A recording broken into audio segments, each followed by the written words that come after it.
ఓం నమ శివాయ, శ్రీమాతయ్య నమః. మిత్రులకి, శ్రేభిలాషులకి, అలాగే నన్ను ఇంతగా ఆదరిస్తున్న యూట్యూబ్ ప్రేక్షకులందరికీ కూడా పేరు పేరు ధన్యవాదాలు. మిత్రులారా, మీ అందరికీ పరాదేవత ఎల్లవెల్లా మీతో ఉండి మీ మనోవాంఛ నెరవేర్చాలని మనస్ఫూర్తిగా కోరుకుంటున్నాను. ఈ షార్ట్ వీడియోలో గురువుగారు శని పట్టుకున్నాడు సార్, శని ఆహ్వానించాడు సార్ అని అంటూ ఉంటారు.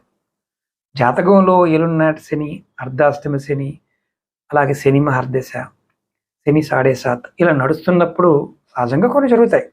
కానీ శని భగవానుడికి ఇష్టం లేని కొన్ని ఉంటాయి. అవి చేస్తే మాత్రం ఎంత జాతకం బాగున్నా పట్టి పీడించేస్తాడు. అందులో ముఖ్యంగా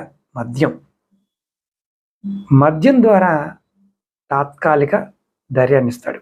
దాంతో మన మాటలు కోటలు దాటుతాయి. ఆ మాటలతో అవతల వాళ్ళకి తీవ్రమైన కోపాన్ని, ద్వేషాన్ని తెప్పిస్తాయి. దాంతో సమస్య పెద్దదవుతుంది.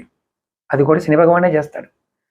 అప్పుడు శని భగవానుడు కార్యానికి మార్గం సుగమవుతుంది కాబట్టి అలా చేస్తాడు. అదొక గుర్తు. రెండవది స్త్రీ విషయం. స్త్రీ విషయంలో అయితే మరీ తేలిక. ఆ వ్యామోహంలో, ఆ బలహీనతతో తన చరిష్మ, జ్ఞానం, పెద్దరికం అన్నీ పోతాయి.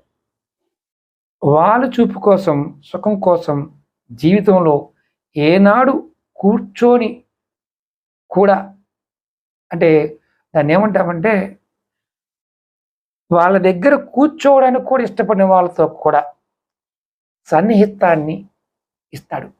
దుర్భరమైన పరిసరాల్లో కూడా మనని అలాంటి పని చేయడానికి ప్రేరేపిస్తాడు. అలా చేయటమే ఆయన పట్టి పీడించినట్టు లెక్క.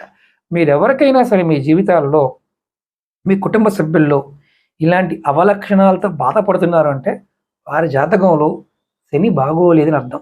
కాబట్టి వారు చేసినా చేయకపోయినా కుటుంబ సభ్యులు భగవానుడికి తైలాభిషేకం చేయించడం, హనుమాన్ చాలీస ఇంట్లో చదువుకోవడం, శనికి సంబంధించిన పరిహారాలు ఆయన నామాన్ని జపం చేస్తూ ఉంటే త్వరగా బయటపడతారు. ప్రయత్నం చేయండి, ఫలితాన్ని పొందండి.